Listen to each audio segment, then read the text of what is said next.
In today's video, we see this BMW about to exit an off-ramp.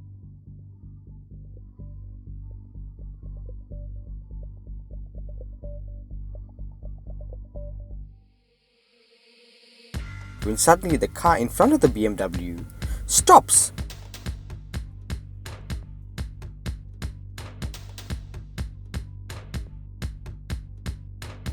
And this poor lady gets hijacked within a few seconds.